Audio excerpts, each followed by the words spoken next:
I'm Megan Lee. And I'm Nicole Danielle. And this is Romance on the Rocks, where two bookish biddies imbibe. And if you find romance novels to be as much fun as we do, then this podcast is for you. Today we have a bonus episode for you. We're just going to start throwing in bonus episodes randomly as we feel so fit. Also, this bonus episode comes to you 8.5 minutes after we started the bonus episode.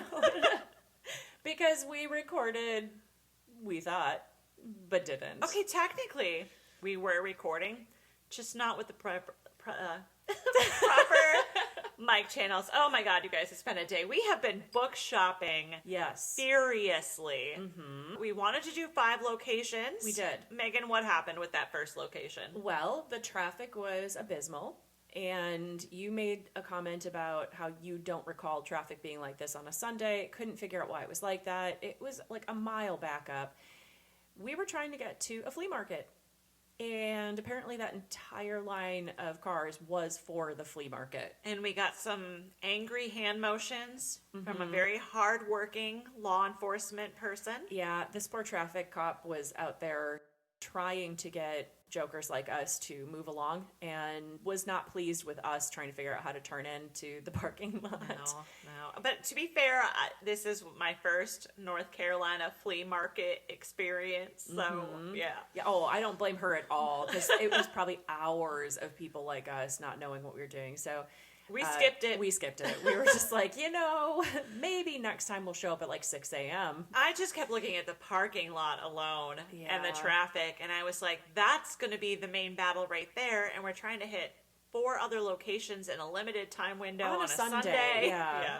So we drove a little bit further down the road to an indoor flea market. In Smithfield. Yeah, it was lovely. Yeah.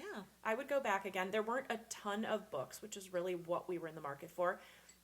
But I did find a true piece of trash, folks. I cannot imagine that this book is going to be quote-unquote good, and I really look forward to reading it. So I do have something that I picked up there. I believe you also picked up a book there? Yes, I picked up exactly 2 books there. Good, yeah.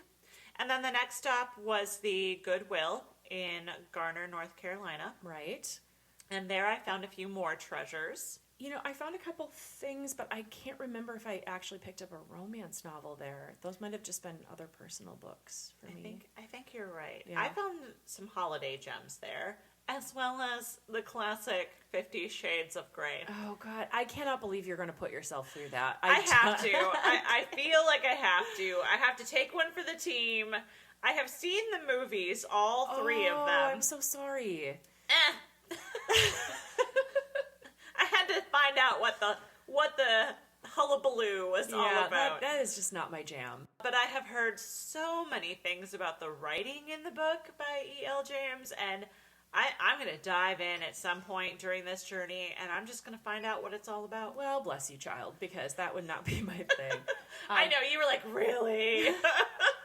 My sister saw that you had purchased that book and assumed we were both reading it. And Ooh. Yeah, she was like, well, good luck with that. And I'm like, oh, girl, I am not reading that. Are you kidding me? No, it's officially my job on the team to... Yeah. So speaking of which, in the 8 minutes we were not recording previously that we thought we were, one of the things you had asked me was, what draws me to certain books? So I'm going to throw that at you this time. Like, what is drawing you toward the kinds of books you've been picking up? And so what we talked about while we were recording / not recording, but now recording, was that I'm kind of like a wine bottle shopper when it comes to my trashy romance books. I love a kitschy name.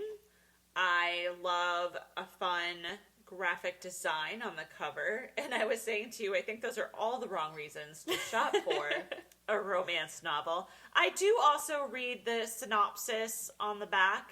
And if I'm like, oh, no, that's not going to work, then I skip it.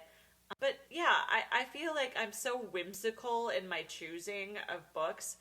For example, one that I'm super excited about is Low Country Liar and A Lady's Guide to Mischief and Mayhem. These are the things that I go for. I was saying, too, that I find your choices to be, for the most part, more classic than mine. you're drawn to very classic writers where when you show me the book, I'm like, oh, I recognize that author. Like, I've seen that before. Whereas I feel like some of the books I pick out are a lot more kitschy or odd, or just there's something about them where I'm like, oh, this seems a little strange, so I might need to grab that one. So I'm looking forward to how we partner these kinds of books up for episodes. Yes, we were already trying to do that a little bit this afternoon, yeah. Some pairings we were trying to work out where I'm so excited. At our final and last book stop, a Popper's bookstore in Clayton, North Carolina, which was a delight and a treat. Oh my, we didn't even make it in the door. There were... I did eventually make it in the door. But I mean, when we walked up to the store, 20 minutes, a half an hour? I mean, it was a long time because they had 5 or 6 bookshelves just outside. It was 50 cents a book for anything that was outside. And I loaded up my arms. Her arms were so full, she could barely open the door to get into the place. Pay for the book. She was finally like, I think I better go pay for these before I drop them. And I stayed outside for at least another 10, 15 minutes. Yeah. You finally gave up on me and went inside to look for cookbooks. And then I got distracted by the gardening section. Yeah. As I do. Yeah. But what I found at that one was these books by Janet Daly, one of those iconic romance Like writers. I said, the classics. She's a classic, iconic romance writer, Janet Daly. She, and I did not know this, how I didn't know this, I don't know. She has an Americana collection covering all 50 states. So there's one book for every state. Friends, I did not grab all 50 states. I'm going to tell you that there are some states I could give 2 craps about. Don't say that here, because we might have somebody sitting in like one of those states who's listening to us just waiting for their state's book. Well, I was waiting for my state book of Wisconsin and Hawaii, because I grew up in Hawaii. Mm-hmm. But no such luck on Hawaii. It did not appear at this bookstore. No, but I've already started looking online. Or if, one of our readers wants to hook me up, I'm all here for it. But I did find other lovely states. And so when we were trying to match up books that we could pair up for various episodes. Like my books versus her books, yeah. I found some with North Carolina, and then you had Blue Ridge Mountain themed brides, and what were some of the other ones we were trying to match up? Well, I think coming up, and we're not going to truly tease it right now because we need to start reading them first. We just picked these up, so I have gotten no more than 2 pages into this one. But right now, Heart of Nashville. Yes. I'm excited about Heart of Nashville, and this is about country music singers. And it's full of passion, supposedly. Obviously. Right. And I was saying, I think this is going to match up really well with your Janet Daly's Kentucky. Yes, because that one is called The Bluegrass King, also dealing with the music scene. Exactly. So we felt that was a good matchup. Yeah, for sure. And we were also focused on some holiday fun, because the holidays are approaching. Here's the thing. Again, in normal circumstances, that would never be the kind of book I would grab. So I'm a little bit... Are you not a holiday person? Oh, no, I love holidays. But you know that branching out into these romance novels after I have not touched them since, like, middle school...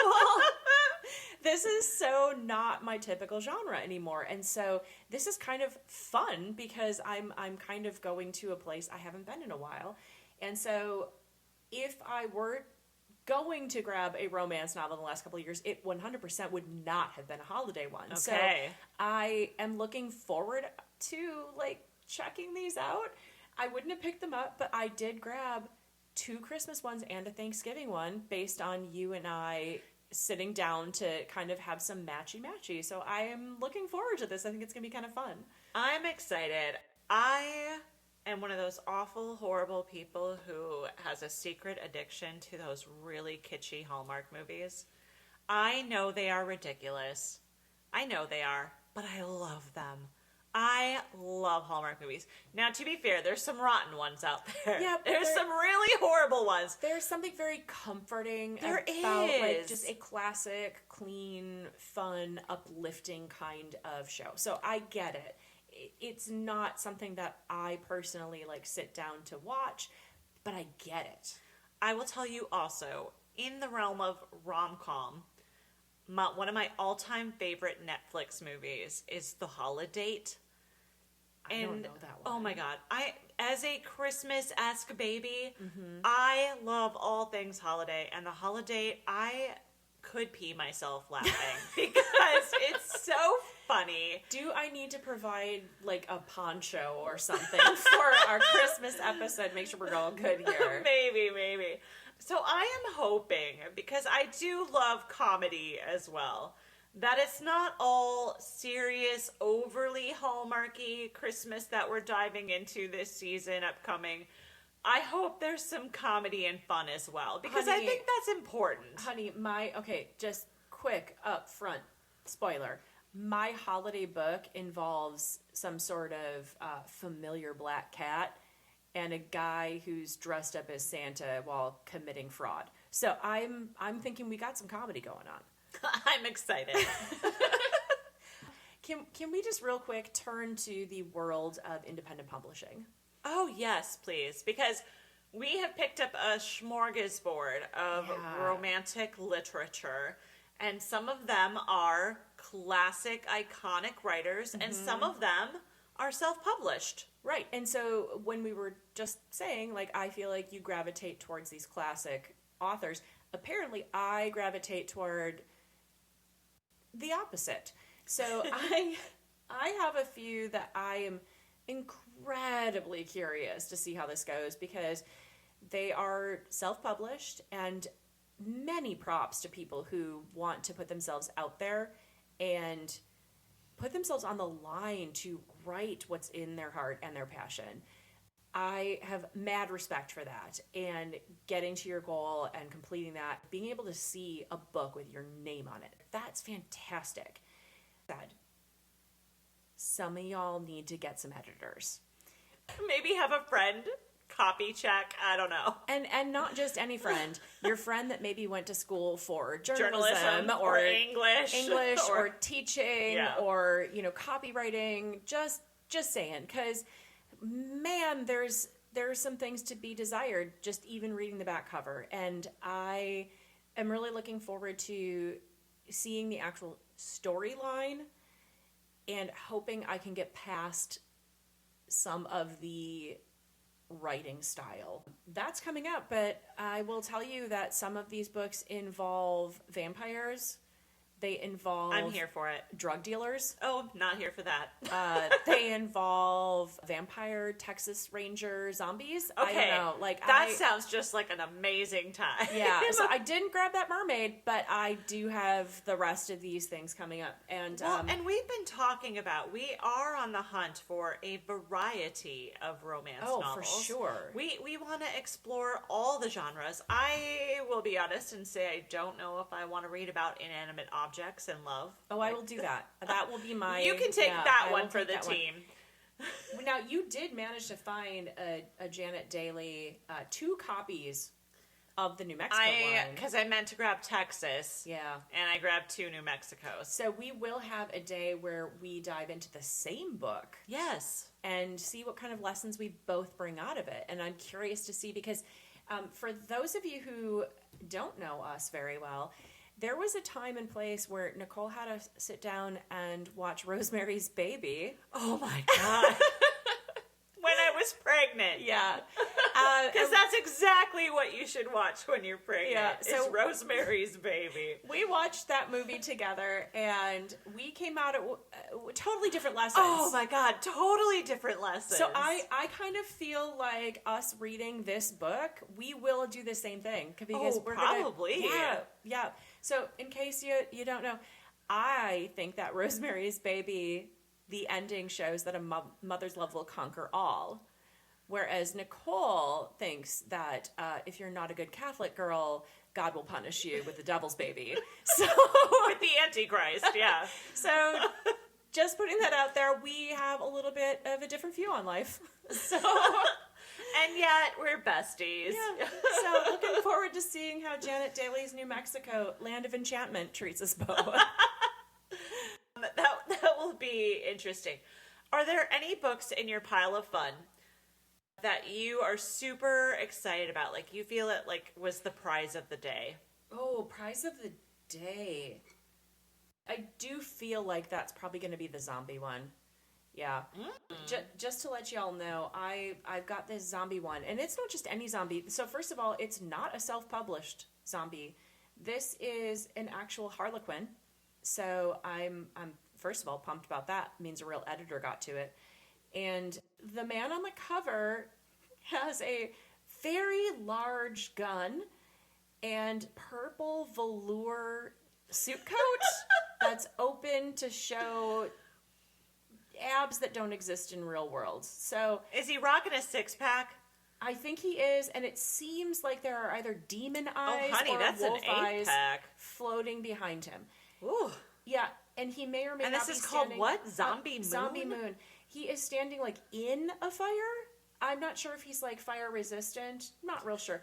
So... Not with velour, he's not. Yeah, but, hey, we're not teasing this book yet. This isn't even slated. But this is a treasured find. I think so. I'm pretty excited about that one. It seems like a catch. And it was only $1. It was $1. I fully appreciate... Just hold on one second. Oh, wow. I fully appreciate that we're in a digital world.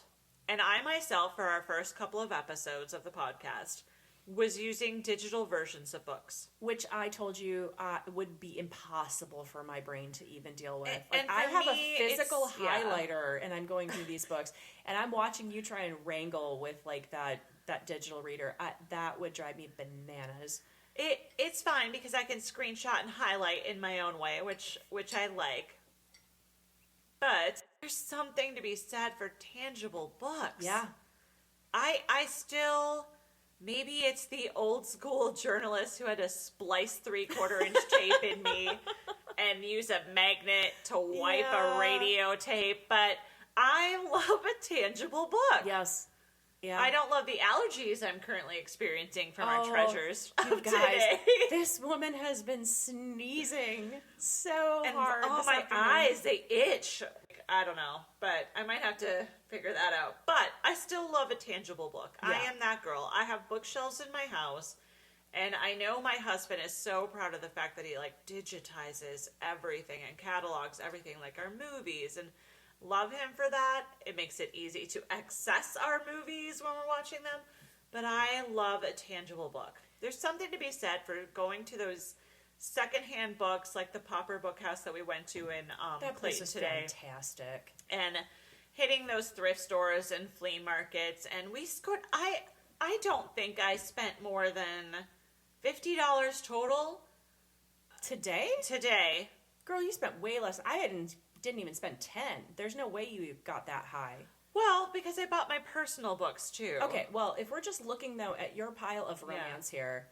So first off, my pile of romance. I know. So let's just give a shout out again to Popper Books. They are not a sponsor, but I could live there for a day. I could have spent all day in there, honestly. Really, truly. But what did they tell you when you brought in your first armload of books? They gave you a punch card. Oh my God, a stamp card. Yeah, with stamps. And then after I offloaded my armload of podcast books, I was like, well, I'm going to hit the cookbook section. And then it was like, what, you buy $10 worth of books? And you get little punch cards. I didn't even make it to $10 worth of books, is what I'm telling you. I did. But I was there for so much longer than you, and my book pile was $6.99. Well, Megan, when you buy 15 out of 50 states of Janet Daly, that racks up kind of quick. Yeah, that is true. That is true. We almost need to build you a shelf specifically just for my 50 that. states of Janet Daly romance. Now, is this when I clue you into the fact that Harlequin also does 50 different states? Oh, no, that is not when you do that. Sorry. I think I have to get through. I told you my big fear, though, is that I'm going to get through 2 or 3 of those. And not like them. See, that's when they become listener giveaways. Yes. Because I hate them. You can have them. That's exactly what our listeners want. Well, hey listeners, I have saved my last 2 books full of highlighting, handwriting, and the permanent marker at the end of episode 2. And the covers that have fallen off. And if you want them, maybe we'll do a drawing and I will send this piece of trash to you from my heart to yours. So I'm just saying, one man's trash, my friend. My fear, too, is because I don't like hoarding. And as much as I love having tangible books and bookshelves, I'm also worried about being the book hoarder. There's no such thing as hoarding when it comes to books. Just putting that out there. I don't know. But I think there will be some cycling through of this. So I think... Oh, sure. I think book giveaways for our listeners are an excellent idea, because I don't think I can house 50 states of books just from Janet Daly alone, not to mention all the other novels that we're diving into. And at some point in time, there will be one that I won't be able to give away. There will be one that will be like such a treasure. Yeah.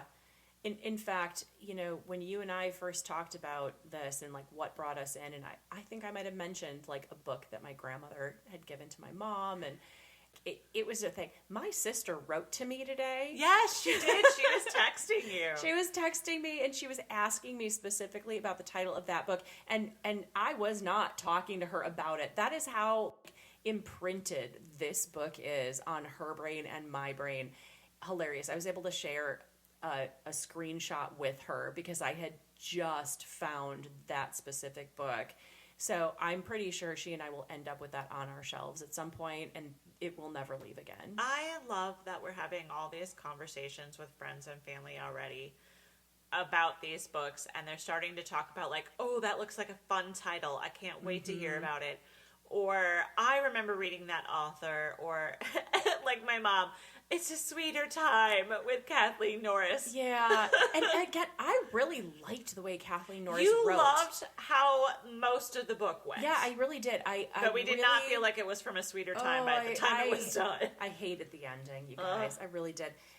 But I really appreciated how she treated most of the characters, and I really liked her style of writing. You felt some connections to the characters. So I feel like I would love to seek out a couple more of her books and see if I feel that same connection, if I still appreciate the writing. So I will say... Maybe that just was not your fave of hers. Maybe. And I've had that before where there are authors I really like, and then I read a book of theirs and I'm like, ooh, okay, that was not up to par. For example, episode 2, Jude Devereaux, the princess...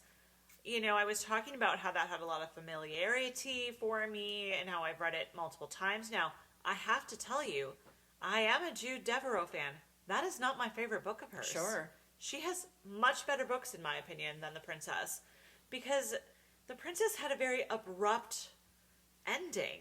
And the writing's great, but it was abrupt. I wanted more happiness in the end. Like better closure. An epilogue or something. Yeah. I feel like, hey, Jude, maybe go back. Hey, Jude. Hey, Jude, add an epilogue, because I need it for the princess. Yeah, I feel like I can give like probably a moment of appreciation for each book. Yes.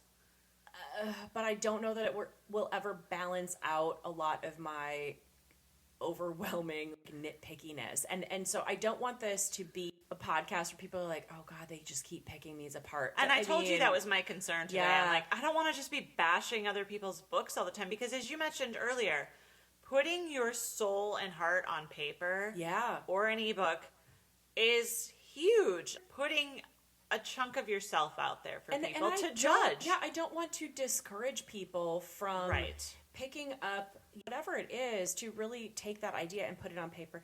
So I don't want to do that.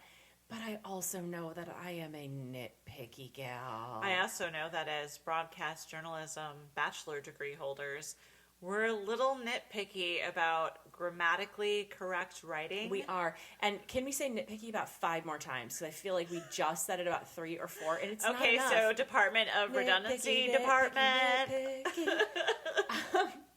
Yeah. So I do want to find that balance, and I think there are a couple books in this pile that are going to really test me on that balance, and I am up for the challenge.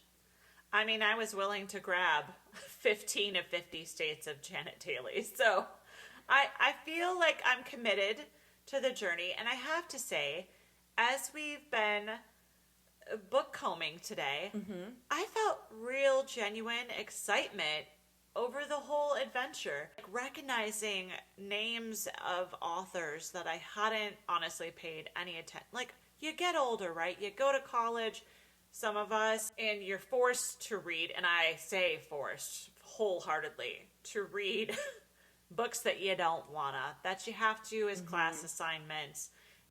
And then life hits after that. You're working, you're raising a family, or you're busting your hump doing whatever you gotta do in life, and reading takes a back burner. And I feel like we're getting old enough now. We're hitting our golden years of romance reading again. Okay, maybe not, but I don't know. I've been feeling genuine excitement, Megan. You know what my genuine excitement is? It's not even necessarily the romance novels. It is the connection with other readers. It is that connection of people recognizing that we all have some sort of connection to these kinds of books. Regardless of if this is your genre, there are things that we all can appreciate about books, about reading, about the place it takes us, about like that moment of peace it gives you to just in a chair on a rainy day, sit on the beach on your towel. You were talking about beach books today. Beach books. I was saying the books you are grabbing, to me, I always call beach reads. They're not so heavy that you really have to concentrate, but they're fun and engaging enough that you really are into it. And so I think that these have a place and they connect people because, like I said, my sister reached out to me today to talk about a book that neither one of us has read in decades. Yes. And we still have it in our brain. It is still there. It will never leave. And so this kind of stuff connects people, you know, in all sorts of ways. You and I are currently living in different states. Yes. And we don't get to talk as frequently as I would like. And this is allowing us to continue connecting and talking and enjoying each other. There's just something about these kinds of books that, I don't know, just brings people together if you will let it. I'm excited to honestly see what our listeners are going to start recommending for us, because already your mom and my mom and your sister and various friends have been commenting and suggesting like, oh, you got to check out this, you got to read this. And I'm so excited to kind of see what people are going to start suggesting and throwing at us. Okay, along with the family who's been following us, can I just give shout out to Nancy, who has also followed us.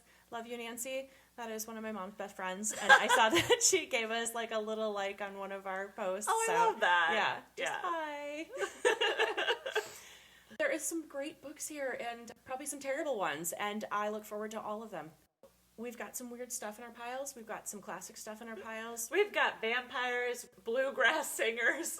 We've got vampire Texas Rangers. Yeah, guys, I'm not done picking up books. This was just today. So I'm looking forward to seeing what else we find. In fact, tomorrow I get the privilege of just kind of bopping around and around Charlotte. Yeah. Well, I'm hard at work. Yeah. She's going to be doing some actual, like, legitimate work. Legit paid work. I am going to be bopping around Charlotte and just enjoying some bookstores and thrift stores. So I might have some more to add to my pile tomorrow. Yeah. And maybe I'll find a Janet Daily, Wisconsin, or Hawaii. We'll see. Keep your eyes peeled, girl, please. Yeah. Well, there is lots in store for our listeners, I think. We've already basically scheduled out the remainder of 2024, so... Yeah, it's going to be good. Yes, I'm excited. Thanks for joining us, and be sure to join us every episode for more scandalous fun. Be sure to like, follow, subscribe, and review us so you don't miss our future podcasts, and remember to sip, read, and get swept away in the romance.